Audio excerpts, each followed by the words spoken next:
What up mga kabakyard? Good morning sa backyard natin, mga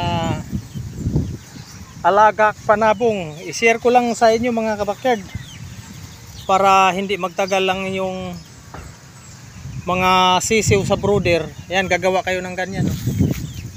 Ito, ginawa ko yan. Yan, mababa lang siya. Ayan. May mga laman niyang sisiw sa loob. May mga laman yan. Ito may laman din. Ayan. Ayan. 3 kwarto yan mga kabakyard. Kasi gusto ko na hindi sila magtagal sa brooder. Mahirap pag magtagal sa brooder. Ayan, may laman din. Ayan, mababa lang siya. Mga simpleng simpleng mga mini rinse natin sa ating mga alagang manok. Mga kahoy lang, ginastos ko nito, pako lang. Yung mga binubong ko yan, pinagkukuha ko lang yan sa yung mga tinatapon ng ibang mga kapatid natin. Ayan, ginawa ko mga kahoy. Ayan. Ayan, ito yung mga alaga natin. Share ko lang mga kabakyard sa ating mga backyard breeders. Ayan, para hindi magtagal sa brooder. Yan, mahirap pag magtagal sa brooder ang ating mga alagang manok. Malalaki ang tuhod. At ganito kalaki sila sa lupa na yan. Dito na yan sila natutulog mga ka-backyard. Kasi napaikutan naman sila, na safety naman. Kailangan i-safety din natin na hindi mapasok ng mga daga, pusa. Ayan. Ayan sila.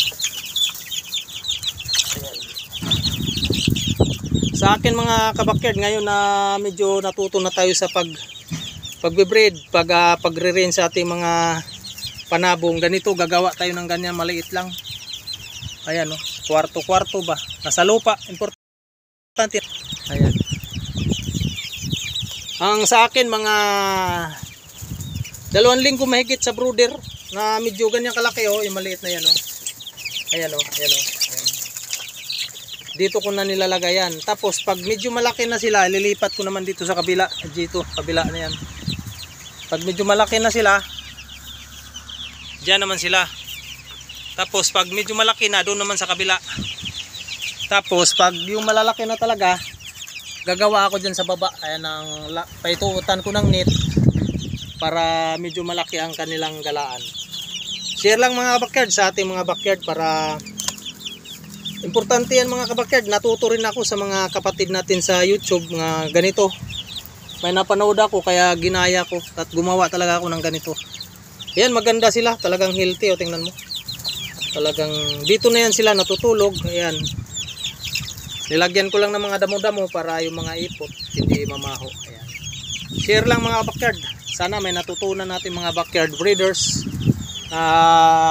Maliit lang ating backyard. Gagawa tayong ganito.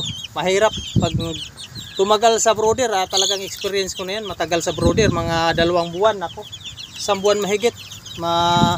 Malamang sila sa sakit at saka hindi sila maganda, hindi maganda ang kanilang tuhod. Share lang, maraming salamat, thank you for watching, bye bye, I love you. At maraming salamat pala sa sumuporta sa aking YouTube channel. At sa mga hindi pa nakasubscribe, please subscribe at share sa aking malit na channel. Maraming salamat po. God bless sa lahat. Bye bye.